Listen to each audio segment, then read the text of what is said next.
আজকে তোমাদের আমি একটা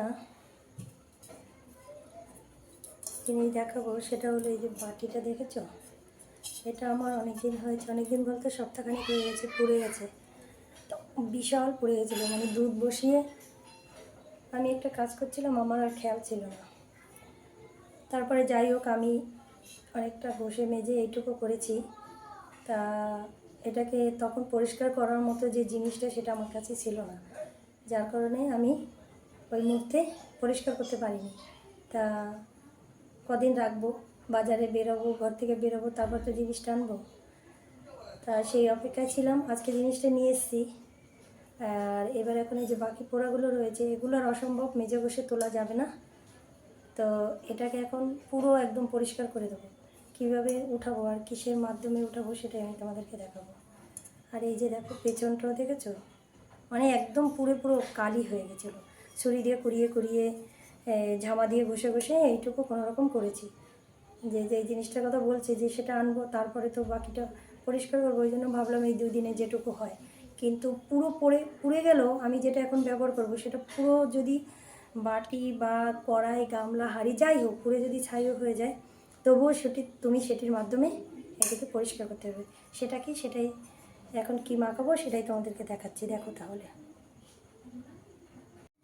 তা হলো বন্ধুরা, এই যে দেখো, আজকে বাজারে গিয়েছিলাম, আজকে নিয়ে এসেছি। আর এটা হলো চুন। এবার এই চুনটা আমি পুরো এই যে বাটিতে লাগিয়ে দেব, লাগিয়ে এটাকে আমি রেখে দেবো।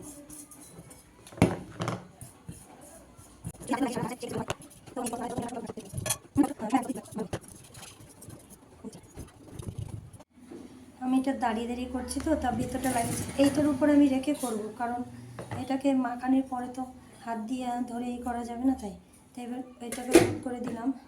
আর এই যে বাকি যে চুনটা সেটা আমি পেছনে লাগিয়ে দেবো।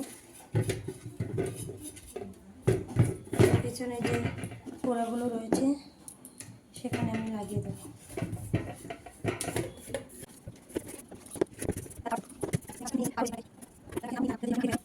মানে এটা অল্প পোড়া বলে হাফে হয়েছে, আর নাহলে 5 টাকার চুনটা পুরোটাই লাগতো যদি বেশি পোড়া হতো। তো এইভাবে রেখে দিলাম, পরে আমি তোমাদেরকে দেখিয়ে দেবো যে কীভাবে কী তুলব। এই দেখো বন্ধুরা, সেই আমি বলেছিলাম যে তোমাদেরকে সারা রাত মেখে রাখলে ভালো হতো, কিন্তু তাই আমি করেছি। কালকে রাতে মেখে রেখেছিলাম, এই দেখো সারা রাত মেখে রেখেছি। এখন আমি এটাকে ভালো করে শুকিয়ে গেছে, মনে হয় দেখো একদম পুরো শুকিয়ে গেছে, সারা রাত মেখে রেখেছি। এবার আমি একটা এই যে জ্বালিয়ে নিলাম, আর এই যে সাবান, এটা দিয়ে আমি এখন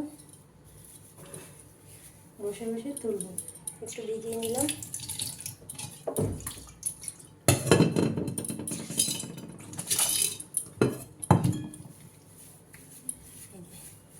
জ্বালিয়ে নিয়ে আর এই যে এটাকে বসে বসে আমি তুলব।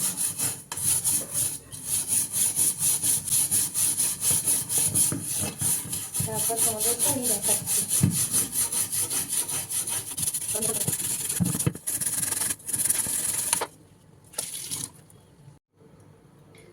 দেখি বন্ধুরা, দেখি তো বন্ধুরা কতটা হয়েছে। আমি প্রায় 3-4 মিনিটের মতো এটাকে নিজেছি।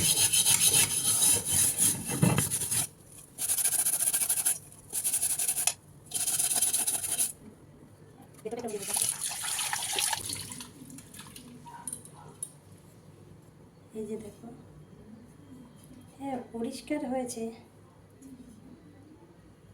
এই দেখো, এই যে এরপরে পেছনটা।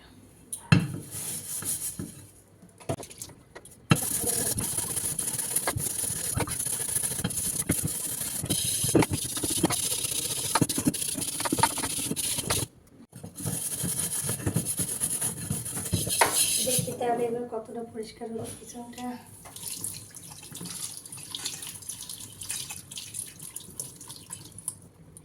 পেছনটা মোটামুটি পরিষ্কার হয়ে গেছে।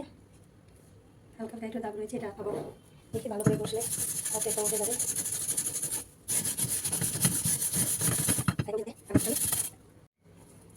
আমি পেছনটা তো বসে নিলাম, একবার দেখালাম আপনাদের, আবার এই যে দ্বিতীয়বার আবার একটু বসে নিলাম। আর এখন ভেতরটাও কী বলতো, আবার একটু দ্বিতীয়বার একটু বসে নিয়ে ভেতরটাও একবার দেখিয়ে দিলাম।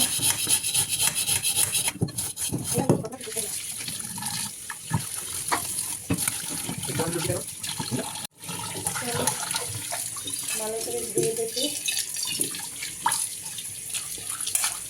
চুনের কি কামাল, সেটাই এখন দেখার ব্যাপার। তবে হাতটা আমার একদম তো খসখসে হয়ে গেছে।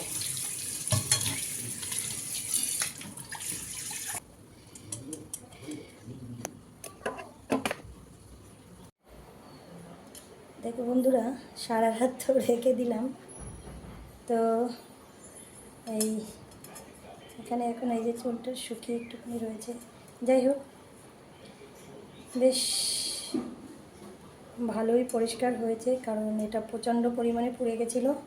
এই দেখো পুড়ে একদম পুরো বাটি ব্যাকা হয়ে গেছিলো। তোমাদেরকে তো বলেছি যে ছুরি দিয়ে আমাকে তুলতে হয়েছে, অনেক ছুরি দিয়ে তুলে টুলে আমি রেখে দিয়েছিলাম, ঘরে চুন ছিল না বলে করতে পারিনি। তারপর চুন আনলাম 2 দিন পরে, বাকি কালোটা। তা দেখো বেশ মোটামুটি ভালোই ঝকঝকে হয়েছে।